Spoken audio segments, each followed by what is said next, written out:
नमस्कार दोस्तों, मैं सौरभ अग्निहोत्री। स्वागत है आप सभी का। आज हम पढ़ेंगे भारत के संविधान में भाग 5 में वर्णित आर्टिकल 148 से 151 तक वर्णित नियंत्रक महालेखा परीक्षक के बारे में।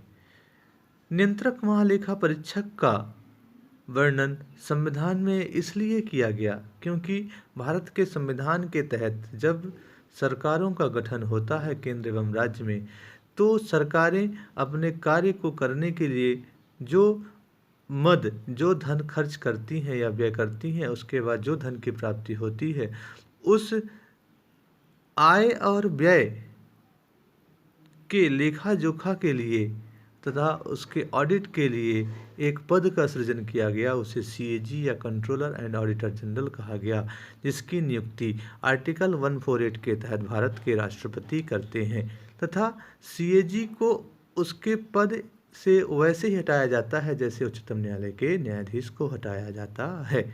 तथा आर्टिकल 148 के सेकंड ऑप्शन में ये कहा गया कि सीएजी अपना पद ग्रहण करने से पहले तीसरी अनुसूची के तहत राष्ट्रपति या उसके द्वारा नियुक्त किसी व्यक्ति के समक्ष अपने पद की शपथ लेते हैं तथा सीएजी के वेतन एवं भत्ते तथा सेवा की शर्तें संसद विधि द्वारा निर्धारित करती है और सीएजी के वेतन भत्ते एवं सेवा एवं शर्तों पर उसके नियुक्ति के पश्चात कोई भी अलाभकारी मतलब जिसमें लाभ ना हो वैसा कोई परिवर्तन नहीं किया जाएगा पद के दौरान। ठीक है, तो यहाँ पर हमने क्या देखा, नियुक्त कौन कर रहा है, राष्ट्रपति कर रहे हैं।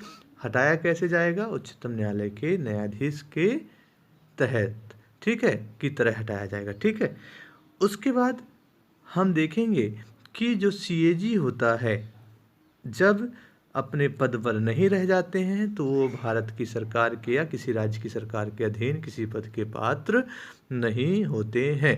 ठीक है, तथा सीएजी को वेतन एवं भत्ते भारत की संचित निधि से प्राप्त होते हैं। ठीक है, अब सीएजी की जो सेवा होगी वो एवं सेवा एवं शर्तें जो होती हैं वो राष्ट्रपति जो होते हैं उनके द्वारा बनाए गए नियमों के आधार पर ही विहित किया जाता है। वहीं सीएजी के कर्तव्य एवं शक्तियों की बात करें तो आर्टिकल 149 के तहत सीएजी के कर्तव्य एवं शक्तियों की भी बात की गई है।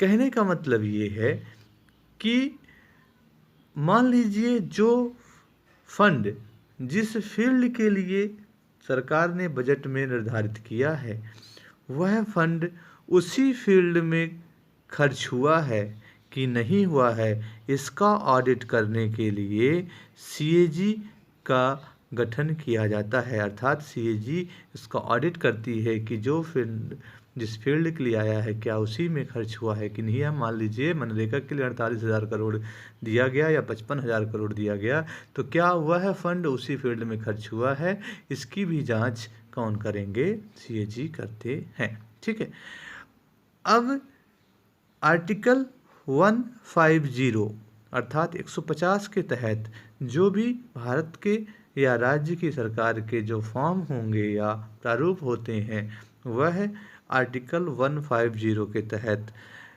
भारत के राष्ट्रपति सीएजी की सलाह पर निर्धारित करते हैं या विहित करते हैं। ठीक है, तो यहाँ पर हमने आपको बताया कि आर्टिकल 150 के तहत सीएजी क्या कर रहे हैं, सलाह दे रहे हैं भारत के राष्ट्रपति को, तो उनकी सलाह के आधार पर ही प्रारूप राज्य का या संघ का रखा जाता है। तथा आर्टिकल 151 ये कहता है कि जैसे मान लीजिए सीएजी ने कोई रिपोर्ट बनाया, केंद्र से संबंधित अलग रिपोर्ट और राज्य संबंधित अलग रिपोर्ट बनाया, तो सीएजी केंद्र से संबंधित अगर कोई रिपोर्ट बनाते हैं या संघ से संबंधित कोई रिपोर्ट बनाते हैं तो आर्टिकल 15 के तहत सीएजी उसे राष्ट्रपति को प्रस्तुत करते हैं, यानी रिपोर्ट अपनी किसको देंगे, राष्ट्रपति को देंगे और राष्ट्रपति उसे संसद के प्रत्येक सदन के समक्ष रखवाएंगे तथा संसद उसे लोक लेखा समिति को प्रदान करती है तथा लोक लेखा समिति इसकी जांच करती है उस रिपोर्ट की तथा उसके निष्कर्ष को संसद को अवगत कराती है, संसद को बताती है तथा इसीलिए सीएजी का मित्र के रूप में लोक लेखा समिति को जाना जाता है। अर्थात लोक लेखा समिति सीएजी का मार्गदर्शक मित्र के रूप में जाना जाता है। वहीं राज्य के केस में सीएजी अपनी रिपोर्ट उस राज्य के राज्यपाल के समक्ष प्रस्तुत करते हैं तथा राज्यपाल उसे राज्य के विधानमंडल के समक्ष रखवाते हैं। ठीक है, तो यहाँ पर प्रश्न पूछा जाएगा कि सीएजी अपनी रिपोर्ट किसके समक्ष प्रस्तुत करते हैं, तो राष्ट्रपति केंद्र के समक्ष, केंद्र के लिए, और वहीं राज्य के मैटर में राज्य के लेखाओं संबंधी रिपोर्ट की बात करें तो राज्यपाल के समक्ष अपनी रिपोर्ट प्रस्तुत कराते हैं। ठीक है, कभी कभी ऐसा भी पूछा जाता है कि किसी अन्य प्राधिकरण में सीएजी किसके निवेदन पर जांच करता है, तो ध्यान रखना है कि सीएजी राष्ट्रपति या राज्यपाल के निवेदन पर ही किसी अन्य प्राधिकरण के लेखाओं की भी लेखा परीक्षा यानी ऑडिट करता है, जैसे स्थानीय निकाय हो गए। ठीक है, तो इनकी जांच करेगा, कौन करेगा, सीएजी। किसकी निवेदन पर, तो राष्ट्रपति या राज्यपाल के निवेदन पर सीएजी जांच करते हैं। ठीक है, उसके बाद सीएजी का कार्यकाल कितना होता है ये भी आपको जानना जरूरी होता है। तो सीएजी का कार्यकाल जहां 6 वर्ष या 65 वर्ष का होता है, जो भी पहले कंप्लीट हो जाए वह सीएजी का कार्यकाल होता है।